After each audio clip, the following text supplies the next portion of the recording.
Hi everyone, today we are going to present to you on our EE2024 assignment 2 on the smart home system, which is done by Qin Lin and myself, Andy. So this system basically controls the lighting system, the heating, air conditioning and fan system, as well as detect the fire and generate a fire alarm. So other than the normal monitoring mode and the alarm mode, we have added several extra features to enhance the system. First extra feature is the system login function, whereby the microcontroller will send a line to prompt the user to key in their password in order to enter the system. So the correct password is actually 2024. So let's say if I key in a wrong password, 1234, it will actually prompts the user that is a wrong password and ask the user to re-enter the password.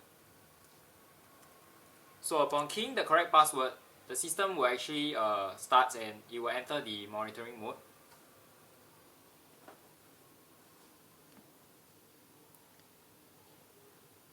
And the OLED will actually display the latest control action on the OLED screen.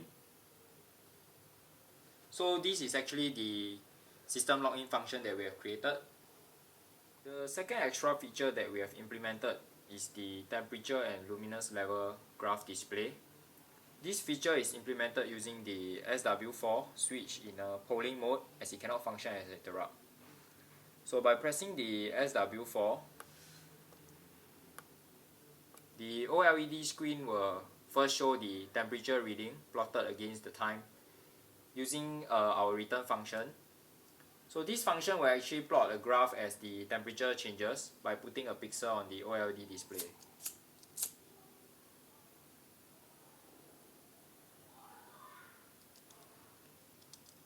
So if we increase the temperature on the temperature sensor, we can see that there's a spike in the temperature graph, which shows that there's an increase in the temperature reading.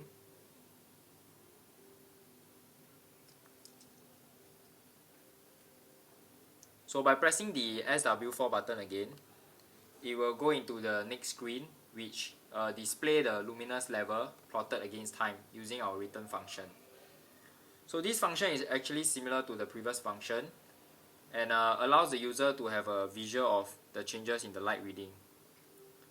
So let's say I cover the light sensor.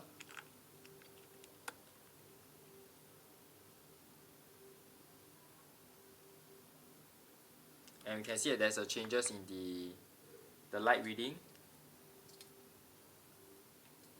And if I shine the light on the light sensor, we can see that there's a spike in the light graph.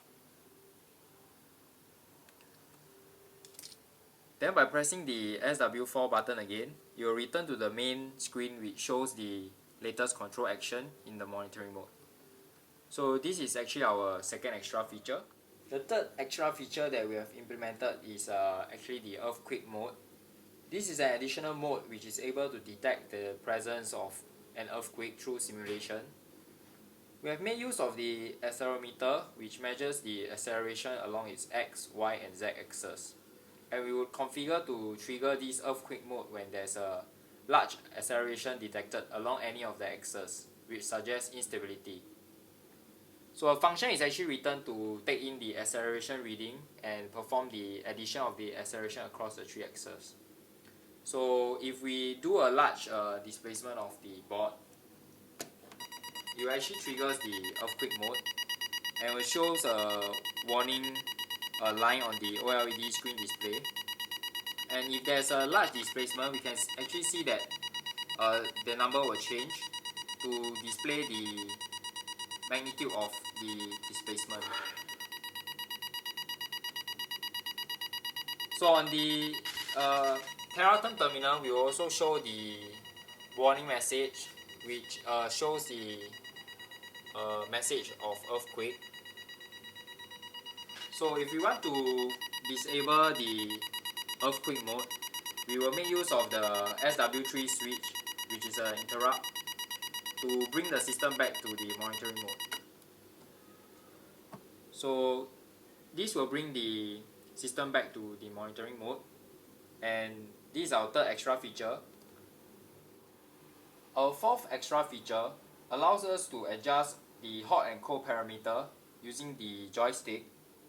So the smart home system is able to control the heating and cooling system based on the temperature reading. So the default value, based on the default value, as long as the temperature falls below the cold temperature of 24 degrees Celsius, it will actually turn on the heater. If the temperature exceeds 27 degrees Celsius, which is too hot, it will actually turn on aircon. And in between this temperature, it will actually turn on the fan for ventilation. So as you can see now, the temperature reading is actually more than 27 degrees Celsius, showing that it's too hot. As a result, the aircon is being turned on. So by using the joystick, we can actually change the parameter. So by pressing the joystick in the center, we will go into the adjustment mode.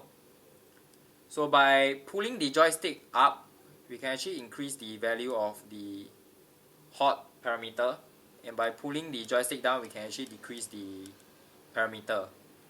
For the cold parameter, by pushing the joystick to the right, we can actually increase the cold limit, and by pulling to the left, we can actually decrease the cold limit.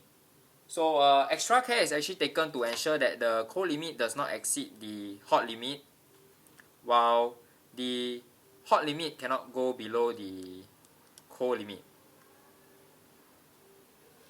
So now I will actually adjust the hot limit to a higher level.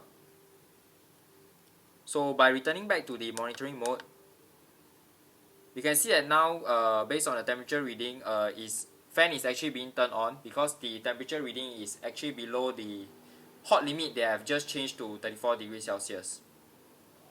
So this is our fourth extra feature, which allows us to adjust the hot and cold parameter using the joystick and the OLED screen. Okay, our fifth and final extra feature is a sub mode that we have designed to allow the user to adjust the temperature limit for too hot and luminance level for too bright. So the smart home system is actually able to detect a possible fire. When it detects that it is too bright and too hot, it will assume that a fire has been detected and the system will enter the alarm mode. So by creating this sub-function, we actually allows the user to easily adjust the limit for too hot and too bright. So by pressing the joystick in the center twice, we will enter the mode for the user to adjust the limit. So by pushing the joystick up, we can increase the limit for too hot, and by pushing the joystick down, we can decrease the limit for too hot. By pushing the joystick to the right, we will increase the limit for too bright, and by pushing the joystick to the left, we will decrease the limit for too bright. So now I've actually set the limit at 35 degrees Celsius and a light level of 1000. And now I will exit this sub mode by pressing the joystick in the center to return back to the normal monitoring mode. So if I shine a light on the light sensor, because the temperature limit too hot is set at a high temperature of 35 degrees Celsius, it will not trigger the alarm.